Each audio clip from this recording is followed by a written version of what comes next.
Class 10th द्विघात समीकरण का ये पार्ट 2 वीडियो है। पार्ट 1 वीडियो हम पहले अपलोड कर चुके हैं, पार्ट 2 वीडियो है। इस वीडियो में भी 5 से 6 क्वेश्चन करवाने वाले हैं। हमारे पास डिजिटल बोर्ड नहीं है, इसलिए हम हर एक क्वेश्चन को एक पेज पर लिख के हल करके आपको दिखाता हूं, और ये क्वेश्चन को अच्छा से आप समझें और वीडियो को पूरा से पूरा देखें। ठीक है, वीडियो को स्किप मत कीजिएगा। यदि हमारे चैनल पर नए हैं तो चैनल को सब्सक्राइब कर लीजिएगा, प्लीज़ सब्सक्राइब कर लीजिएगा। आप लोग वीडियो देखते हो, चैनल को सब्सक्राइब नहीं करते हो। ठीक है, चलिए शुरू करते हैं वीडियो को। आपके पास क्वेश्चन दिया हुआ है, यदि अल्फ़ा बीटा किसी द्विघात बहुपद 4x² - 4x + 1 के मूल हो तो अल्फ़ा बीटा प्लस बीटा बटा अल्फ़ा का मान ज्ञात करना है। अल्फ़ा बटा बीटा प्लस बीटा बटा अल्फ़ा का मान ज्ञात करना है। ये क्वेश्चन को आप ध्यान से पढ़ लिए। हम द्विघात के बाद एपी का भी लाएंगे, ज्यामिति का भी लाएंगे, हर चैप्टर का क्वेश्चन लेकर आएंगे। आप हमारे वीडियो में बने रहे। हमारे MK एजुकेशन ऑल सब्जेक्ट को चैनल को सब्सक्राइब कर लीजिए। चलिए वीडियो को शुरू करते हैं। क्वेश्चन को पढ़ लिए आप लोग। हम इस पेन का यूज़ करते हैं, आप इस पेन का यूज़ मत कीजिएगा। आपको लिंक ग्लेशियर पेन यूज़ करना है, बॉल पेन का यूज। देखिए ये क्वेश्चन जो है ना अच्छा दिया हुआ है, क्वेश्चन VBI है, हम वही क्वेश्चन लेके आते हैं। आपके पास बहुपद दिया हुआ है, मान लीजिए PX दिया हुआ है 4x² - 4x + 1, ये आपके पास बहुपद है। आप सबसे पहले क्या करना है, अल्फ़ा प्लस बीटा और अल्फ़ा बीटा का मान निकाल लेना है। सबसे पहले वही हम करते हैं।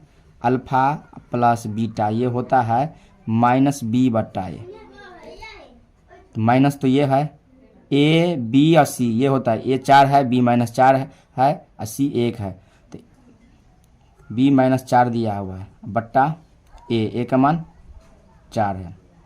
ये हो गया 4/4। इसको हम काटेंगे तो 1 आया। ठीक है, अब निकालते हैं अल्फ़ा बीटा का मान। ये होता है c बट्टा a, c दिया हुआ है ABC, c का मान 1, a का मान 4। कोई दिक्कत नहीं होना चाहिए अभी तक। चलिए आगे बढ़ते हैं। आपको बोल रहा है अल्फ़ा बटा बीटा प्लस बीटा बटा अल्फ़ा का मान निकालना है। ये पहले हम लिखते हैं, अल्फ़ा बटा बीटा प्लस बीटा बटा अल्फ़ा का मान निकालना है। तो बीटा और अल्फ़ा का लघुत्तम निकालते हैं सबसे पहले। तो क्या होगा, अल्फ़ा बीटा लघुत्तम होगा। अल्फ़ा से अल्फ़ा कटा, सॉरी बीटा से बीटा कटा, अल्फ़ा बच्चा, अल्फ़ा को अल्फ़ा से गुना करेंगे तो अल्फ़ा स्क्वायर होगा, प्लस अल्फ़ा से अल्फ़ा कटा तो बीटा बच्चा, तो बीटा से गुना करेंगे बीटा स्क्वायर होगा। ठीक है, समझ गए? नहीं समझे तो दोबारा मैं बोल रहा हूँ।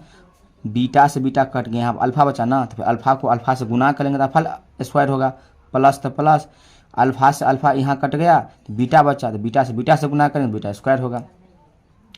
आप सूत्र पढ़े होंगे, alpha square plus beta square का सूत्र होता है अल्फ़ा स्क्वायर, और प्लस बीटा स्क्वायर का सूत्र होता है अल्फ़ा प्लस बीटा का होल स्क्वायर -2 अल्फ़ा बीटा, ये सूत्र होता है। ठीक है, यही सूत्र का हम प्रयोग करेंगे इसके जगह। Alpha square plus beta square, ये हम लिख सकते हैं अल्फ़ा प्लस बीटा का होल स्क्वायर -2 अल्फ़ा बीटा, वही लिख रहे हैं हम। अल्फ़ा प्लस बीटा का होल स्क्वायर -2 अल्फ़ा बीटा बट्टे है अल्फ़ा बीटा। कोई दिक्कत नहीं होना चाहिए। चलिए अल्फ़ा प्लस बीटा मान अभी जस्ट निकाले हैं हम। अल्फ़ा प्लस बीटा 1 आया है। ठीक है, तो अल्फ़ा प्लस बीटा 1 आया है तो इसको 1 का स्क्वायर है तो 1 का स्क्वायर कर देते हैं, -2 गुने अल्फ़ा बीटा। अल्फ़ा बीटा 1/4 आया है, इसको लिखते हैं 1/4 बट्टे अल्फ़ा बीटा 1/4 आया है तो 1/4 लिख देते हैं। कोई दिक्कत नहीं। 2 का 2, 2 दूनी 4, 1 का वर्ग 1 होता है, 1 का वर्ग 1 होता है, -2 से 2 कट गया, यहाँ कितना बचा, 1 बचा। ठीक है, कोई कहीं दिक्कत तो नहीं ना, कोई दिक्कत नहीं होना चाहिए। 1 से 2, 2 दूनी 4, यहाँ कितना बचा, 1/2 बचा, बट्टे 1/4 बराबर यहाँ पड़ेगा। हम इस बराबर गलत जगह पर मत दीजिएगा, इससे भी सवाल गलत होता है। यहाँ पर कुछ नहीं, तो बट्टे में 1 है, 1 2 का लघुत्तम निकाल लेते हैं पहले। 1 2 का लघुत्तम 2 होगा, कोई दिक्कत नहीं। 1 से 2 में भाग देंगे 2 हो, 2 के 1 से गुना 2 होगा, -1, ये सब आपको आना चाहिए। 1/4, कोई दिक्कत नहीं। चलिए आगे बढ़ते हैं, यहाँ लिख देता हूँ।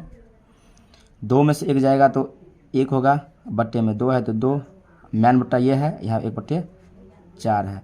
तो इसको हम सही ढंग से लिखेंगे तो 1/2 गुने 1/4 को हम 4/1 लिखेंगे। 2 का 2, 2 दूनी 4, कितना आया ये 2 आया। ये 2 आपका आंसर हुआ। नेक्स्ट क्वेश्चन की ओर बढ़ रहे हैं, ठीक है। देख लीजिए वीडियो को अच्छा से, ठीक है। पॉज करके भी देख सकते हैं आप, स्किप करके भी देख सकते हैं। वीडियो को पूरा देखिएगा, स्किप मत कीजिएगा। स्किप करने के लिए बोल रहे हैं जिसका मतलब ये नहीं होगा वीडियो को देखे नहीं है स्किप कर दीजिए। चलिए आगे क्वेश्चन को हम देखते हैं, अगला क्वेश्चन क्या है अब। चलिए नेक्स्ट क्वेश्चन आपके पास है, यदि बहुपद पी एक्स बराबर x² प्लस x+1 का शून्यांक अल्फा तथा बीटा हो तो α² प्लस β² का मान ज्ञात करें। ये क्वेश्चन 2018 का है, ठीक है। हम वही क्वेश्चन लाते हैं जो हर बार कोई ना कोई एग्जाम में किसी न किसी वर्ष पूछा हुआ है। हमारे पास डिजिटल बोर्ड नहीं है, आपको मैं दिखाता ये क्वेश्चन को पेज पर लिख के आपको हल करके दिखाता हूँ। आपको यकीन नहीं हो रहा हो तो आप देख सकते हैं, गाइड जब लीजिएगा उसमें भी क्वेश्चन ये मिलेगा आपको, ठीक है। चलिए क्वेश्चन को हल करते हैं। px दिया हुआ है x² प्लस x+1, आपको बोल रहा है α² प्लस β² का मान निकालने के लिए। अभी ये जस्ट क्वेश्चन नंबर 1 में उसको हम हल करके दिखाए थे। α² प्लस β² का सूत्र होता है, तो पहले आप अल्फ़ा प्लस बीटा का मान निकालिए। क्या होता है alpha plus beta minus b/a, ये माइनस ये है, b है प्लस में 1 तो माइनस में 1 होगा, बट्टा कुछ नहीं है, बट्टा 1 है ना। a 1 है, b भी 1 है और c भी 1 है, तो -1 हुआ। अल्फ़ा बीटा होता है c/a, c है c 1 है और बट्टा a मतलब 1 है, कोई दिक्कत नहीं। तो आपको निकालना है α² प्लस β² का मान। इसका भी सूत्र होता है अल्फ़ा प्लस बीटा का होल स्क्वायर -2 अल्फ़ा बीटा, ये आपका सूत्र होता है। सूत्र को थोड़ा ध्यान से रखिएगा, नहीं तो आप भूल जाएंगे तो फिर बाद में नहीं समझिएगा। अल्फ़ा प्लस बीटा आपको जस्ट आया है -1, तो -1 का स्क्वायर हो जाएगा, कोई दिक्कत नहीं। 2 गुने अल्फ़ा बीटा, 2 गुने अल्फ़ा बीटा का मान 1 है तो 1 लिखेंगे, कोई दिक्कत नहीं। -1 का स्क्वायर 1 होगा, -2 को 1 से गुना करें तो -2 होगा, ये कितना आ जाएगा -1। ये आपका आंसर हुआ, ठीक है। कोई क्वेश्चन भारी नहीं है, क्वेश्चन को ध्यान से देखिएगा, एकदम इजी क्वेश्चन है। हम हर चैप्टर का क्वेश्चन आपके लिए लेके आएंगे हम, ठीक है। चलिए नेक्स्ट क्वेश्चन की ओर बढ़ते हैं।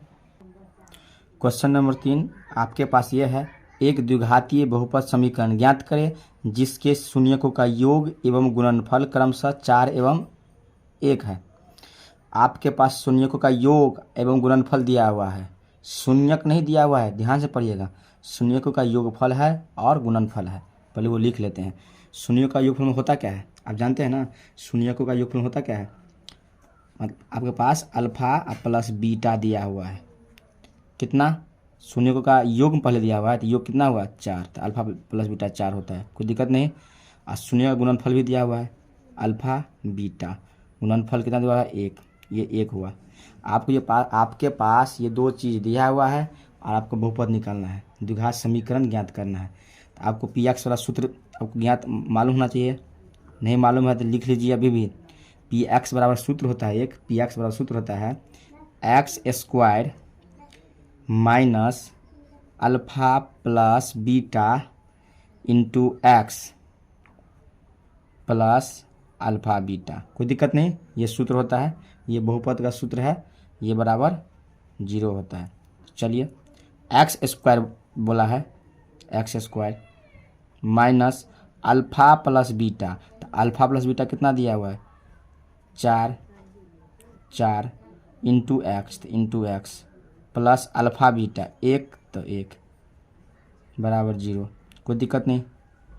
एक्स स्क्वायर -4 को एक्स से गुना तो -4x होगा प्लस 1 होगा बराबर 0। कितना बहुपद निकला? एक्स स्क्वायर -4x प्लस 1 बराबर 0। ठीक है, ये आपका आंसर हुआ। बहुपद ज्ञात कर लिए आप।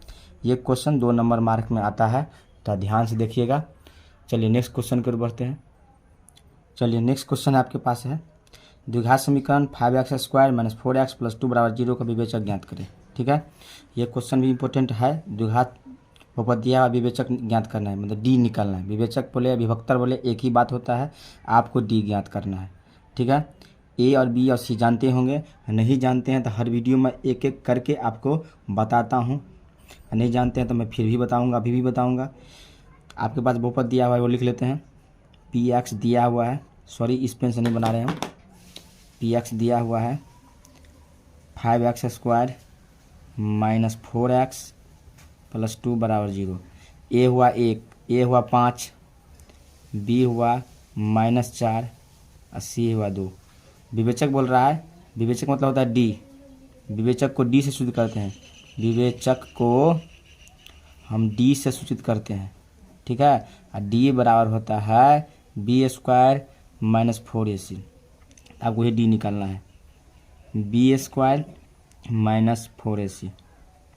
बी आपके पास है -4, तो -4 का स्क्वायर कर दीजिए। 4 गुने ए का मान आपके पास 5 है, सी का मान 2 है।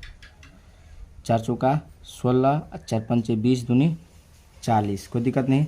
जब इसको घटाएंगे आप तो अब हो जाएगा कितना? 4 पंचे 20, 4 पंचे 20 दूनी 40 होगा। सॉरी, यहाँ पर 40 होगा। 40 को जब घटाएंगे 16 तो कितना होगा? 26 होगा।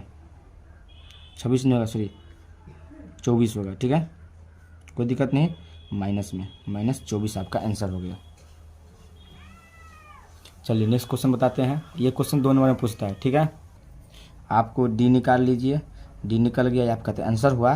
किसी सवाल में भी बोलता है समीकरण दिया जाएगा, आपको बोलेगा मूल का प्रकृत ज्ञात कीजिए। उस स्थिति में भी आपको डी ए ज्ञात करना है। यदि डी का मान बराबर 0 आता है, डी बराबर यदि 0 आता है आपके पास, तो आप लिखेंगे मूल वास्तविक और समान है। डी का मान 0 से बड़ा आता है, जैसे अंक में 1 2 3 4 5 ETC कुछ भी आ सकता है, तो आप लिखेंगे मूल वास्तविक और असमान है। यदि डी का मान माइनस में आता है, माइनस में -10 जैसे यहाँ पर जैसे कि -24 आया है, तो इसका मूल का प्रकृतिक होगा मूल अवास्तविक और असमान, या मूल नहीं है। ठीक है, ये भी याद रखिएगा। ये क्वेश्चन से इस तरह से पूछा जाता है एग्जाम में। ठीक है, आगे क्वेश्चन देखते हैं अब। चलिए क्वेश्चन नंबर 5, पी का मान ज्ञात करें यदि समीकरण px × x - 2 प्लस 6 बराबर 0 के मूल बराबर हो। आपके पास समीकरण दिया हुआ है, समीकरण है px × x - 2 प्लस 6 बराबर 0। तो पहले इसको आप कोष्ठ को हटा लेना है। सबसे पहले पी एक्स को जब x से गुना करेंगे तो x² होगा, माइनस पी एक्स को जब 2 से गुना करेंगे तो 2px होगा, प्लस 6 बराबर 0। ये आपका समीकरण हो गया। सवाल में बोला है मूल बराबर है। क्या लिखा है? मूल बराबर है। तो लिखेंगे चूंकि मूल बराबर है। जब मूल बराबर होता है तो b² - 4ac का मान 0 होता है। जब मूल बराबर हो, जब मूल वास्तविक और समान हो, या मूल समान हो, इतना भी बोले तो समझ लीजिएगा कि b² - 4ac का बराबर 0 होगा। आपको ए और बी आप हर वीडियो में बताते हैं, आप जानते होंगे। ए बी और सी, ए का मान p है, बी का मान -2p है और सी का मान 6 है। ठीक है, तो बी का मान कितना दिया है? -2p² होगा, माइनस हो गया 4 गुने ए का मान p और गुने सी का मान 6 दिया हुआ है, ये बराबर 0 हुआ। कोई दिक्कत नहीं। अब इसको हल करते हैं। -2 का स्क्वायर 4, p का स्क्वायर 4 × 6 = 24, 24p बराबर 0। अब इसको हम हल करेंगे तो इससे पहले क्या करते हैं हम, 4 और 24 में कॉमन ले लेते हैं। 4 दोनों p है तो p भी कॉमन ले रहे हैं, तो 4 से 4 कटा, एक p से p कटा, p बचा, -4 × 6 = 24, p से p कटा, तो बराबर 0। p-6 बराबर 0 इधर लेते हैं, 4p बराबर 0। कोई दिक्कत नहीं, p का मान निकाल रहे हैं हम। याद देना मत भूलिएगा, याद सबसे ज़्यादा इम्पोर्टेंट होता है हर सवाल के लिए। तो p का मान क्या आ जाएगा यहाँ पे, p बराबर 6। यहाँ पर क्या होगा, p बराबर 0 पहले से है, 4 उधर ले जाएंगे तो बट्टे में हो जाएगा 4। 0 बट्टे 4 0 होता है। तो p का मान कितना आया, एक 6 आया, एक 0 आया। ये आपका 2 आंसर हो गया। ठीक है, p का मान आपको निकल गया। ठीक है, देखते हैं नेक्स्ट क्वेश्चन एक और। चलिए, आपके पास नेक्स्ट क्वेश्चन है, द्विघात समीकरण 2x² - 5x + 3 के मूलों के प्रकृति ज्ञात कीजिए। आपको मूलों की प्रकृति ज्ञात करना है। ठीक है, वही क्वेश्चन अभी आपको बताए थे कि मूल का प्रकृति कैसे ज्ञात किया जाता है। पहले आप हल करके आपको दिखाते हैं। समीकरण दिया हुआ है 2x² - 5x + 3। ये आपके पास समीकरण है, तो इसको हम बराबर 0 लिख सकते हैं। आपको मूल का प्रकृति ज्ञात करना है ना, तो a और b और c आप जानते होंगे, नहीं जानते तो फिर भी लिख देता हूँ। यहाँ a का मान 2 है, b का मान यहाँ पे -5 है, c का मान 3 है। आपको मूल का प्रकृति ज्ञात करना है, तो आप सबसे पहले d ज्ञात कीजिए। d निकालेंगे, b² - 4ac बराबर निकालना है आपको। b², b का मान -5 है तो -5 का स्क्वायर, 4 गुने a का मान 2 है और c का मान 3 है। -5 का स्क्वायर 25 होता है, 4 दूनी 8 त्रिक 24 होगा। तो यहाँ d का मान कितना आ रहा है हमको, 1 आ रहा है। कितना आ रहा है d का मान, यहाँ पे 1 आ रहा है। 1 क्या है, 0 से बड़ा है। 1 क्या आ रहा है, 1 0 से बड़ा है। अभी आपको जस्ट बताए थे, जब 0 से बड़ा हो, 0 से जब बड़ा होता है तो उसका मूल वास्तविक और क्या होता है, असमान होता है। या इसको आप ये भी लिख सकते हैं, मूल वास्तविक और भिन्न है, ये भी लिख सकते हैं। तो लिखेंगे इसीलिए, नहीं तो अतः लिख देना अच्छा रहेगा। अतः मूल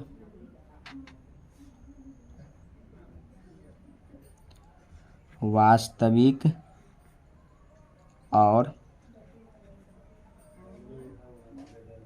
असमान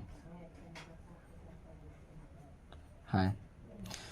देखिए फिर बोल रहा हूँ, ये d का मान 0 आए तो मूल वास्तविक होगा, मूल वास्तविक होगा और समान होगा। कोई दिक्कत नहीं।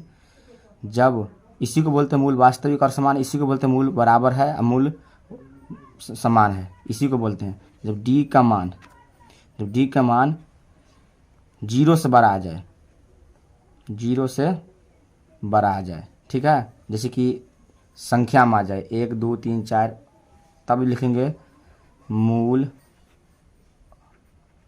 वास्तविक और असमान। ठीक है, इसी को बोलते हैं मूल वास्तविक और भिन्न। ठीक है, जब d का मान 0 से छोटा आ जाए, माइनस में आ जाए d का मान, यहाँ आया ना d का मान प्लस में, यहाँ -1 आ जाता, उसी तब लिखेंगे क्या। ठीक है, याद रखिए, ये दोनों बड़ा इंपॉर्टेंट बात है। तो लिखेंगे मूल अवास्तविक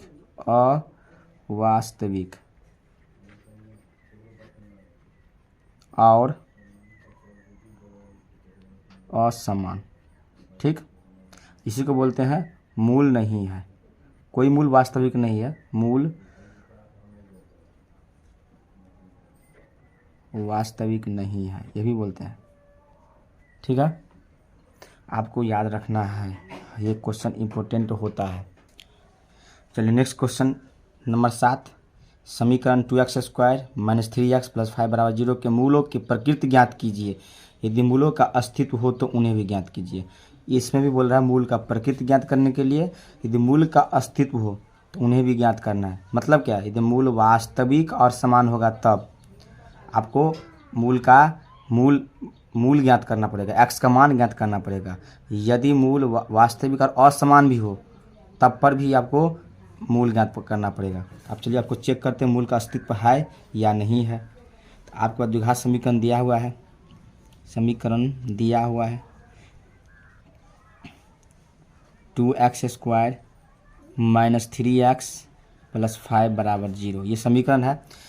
ए बी सी डी आप जानते होंगे, तो मूल का प्रकृति जानने के लिए आपको डी निकालना पड़ेगा। अब ये जस्ट आपको बताए थे पिछले क्वेश्चन में, तो डी निकालेंगे पहले।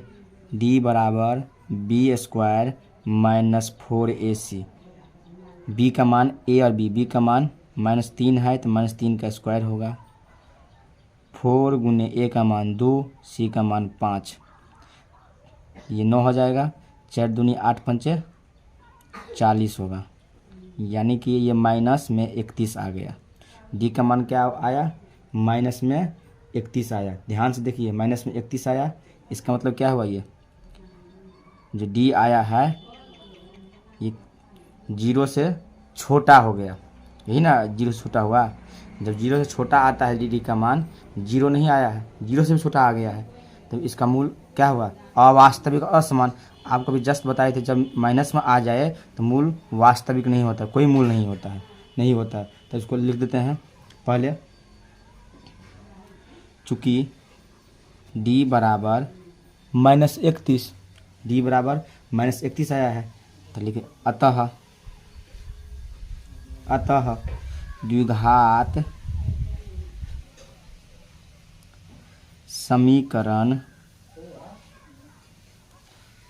समीकरण का कोई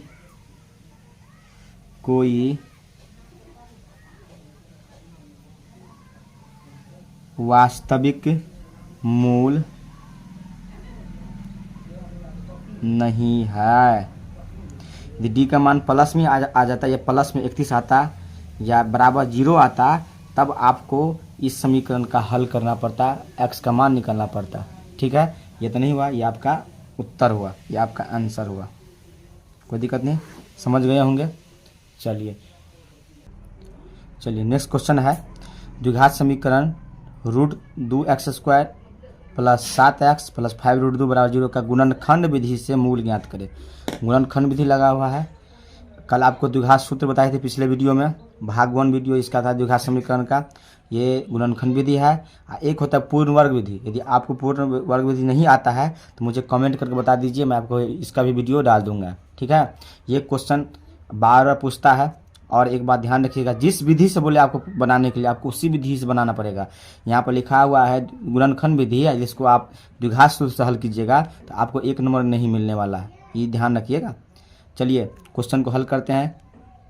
हमारे पास समीकरण दिया हुआ है √2x² प्लस 7x प्लस 5 √2 बराबर 0।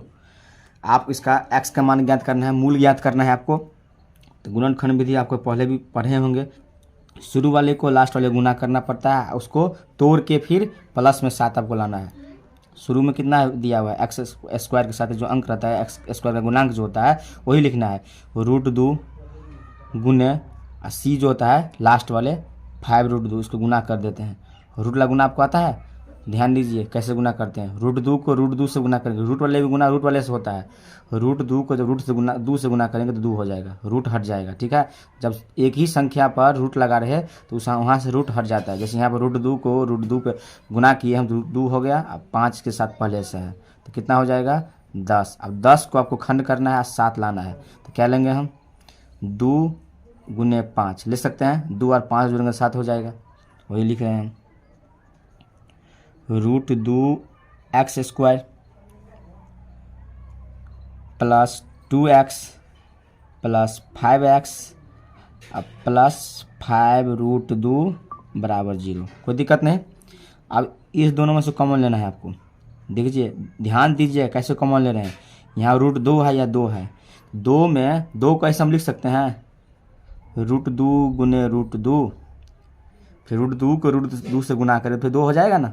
मतलब क्या हुआ? तो 2 में 2 √2 है, यहाँ पे 1 √2 है, तो 1 √2 कॉमन हो सकता है, आ सकता है।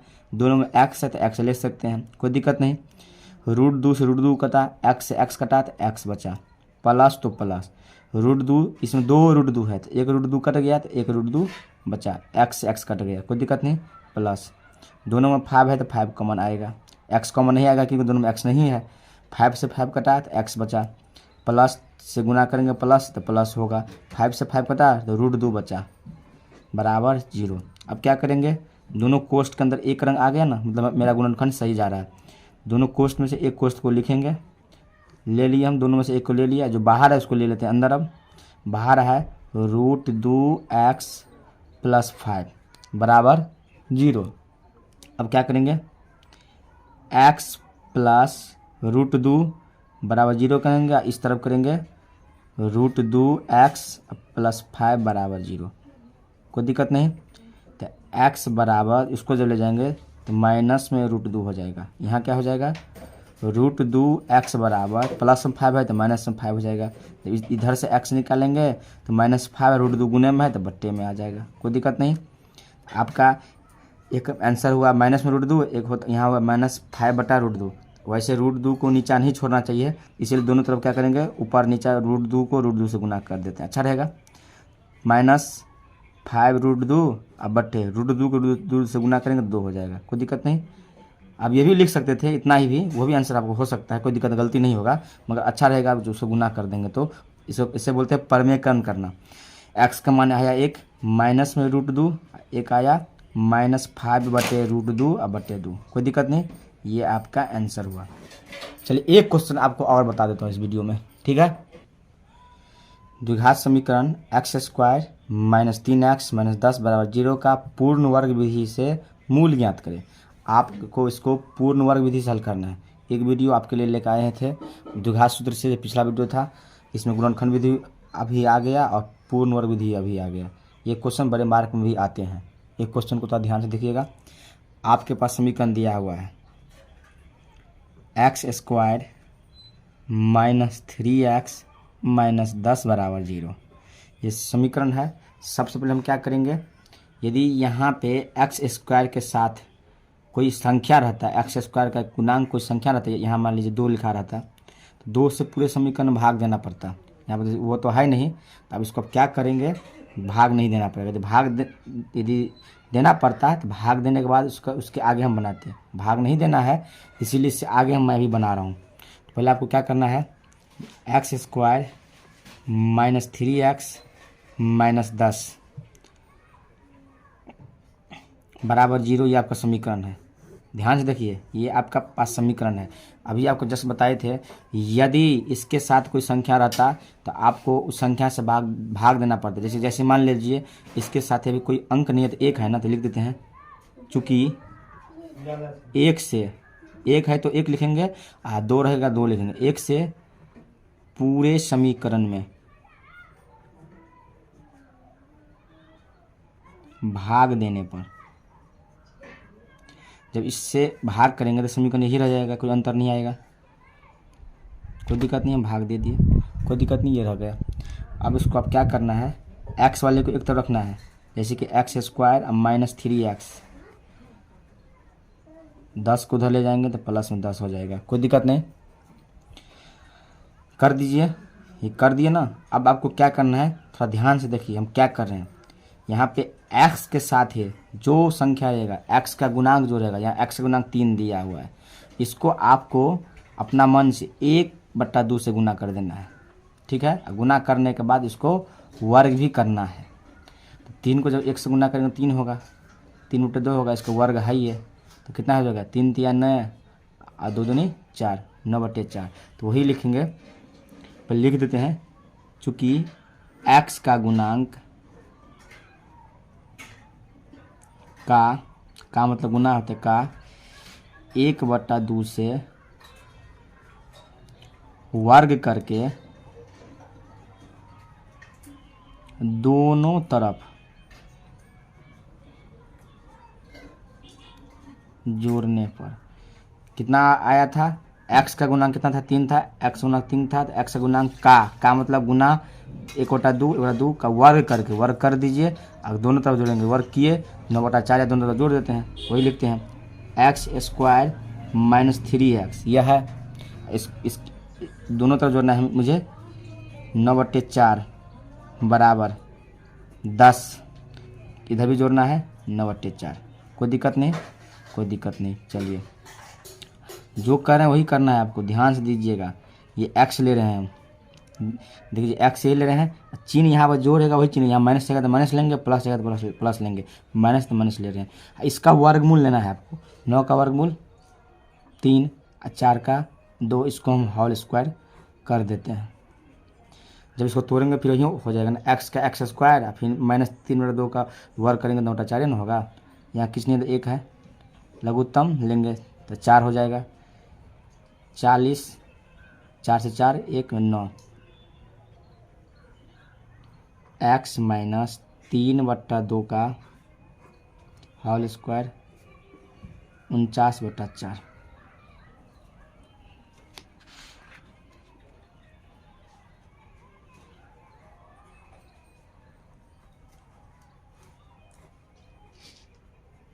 उनचास लेंगे प्लस माइनस, ठीक है। स्क्वायर हटा देते हैं यहाँ से स्क्वायर हटा देते हैं तो प्लस माइनस रूट में हो जाएगा 49/4। कोई दिक्कत नहीं, स्क्वायर हटा दिए हम, यहाँ से स्क्वायर हटा तो रूट लगेगा, तो प्लस माइनस 49 का वर्गमूल 7 और 4 का 2 बाहर हो गया। अब यहाँ 7/2 प्लस में भी है माइनस में है, तो आपको एक बार प्लस में लेना पड़ेगा, एक बार माइनस में लेना पड़ेगा आपको, ठीक है। तो वही लिख रहे हैं मैं, चलिए लिखते हैं। प्लस चिन्ह लेने पर, प्लस चिन्ह ले रहे हैं, आपको यहाँ पर धनात्मक चिन्ह लेने पर भी लिख सकते हैं, कोई दिक्कत नहीं है। तो x - 3/2 बराबर, प्लस में ले रहे हैं 7/2, कोई दिक्कत नहीं। x बराबर 7/2 पहले से है, अब माइनस में 3/2 धो ले जाएंगे तो प्लस में 3/2 हो जाएगा। लघुत्तम दोनों का 2 ही होगा, 7 + 3 होगा, 10/2 होगा।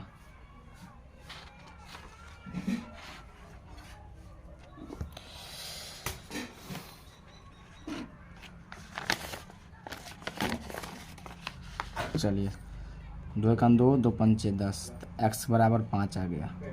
इधर लिख देते हैं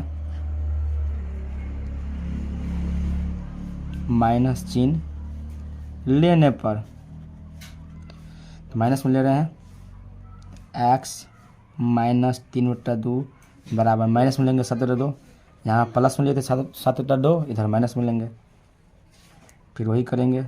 x बराबर -7/2 है, -3/2 है ना, तो प्लस में 3/2 होगा। लघुत्तम लेंगे 2, तो -7 + 3 -4/2।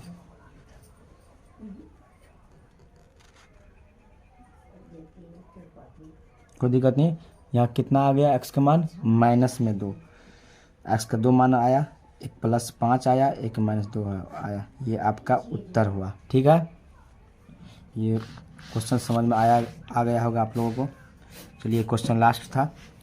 यदि वीडियो आपको अच्छा लगे हो तो वीडियो को लाइक करें, शेयर करें, अपने दोस्तों को शेयर करें। Thanks for watching. जय हिंद, वंदे मातरम।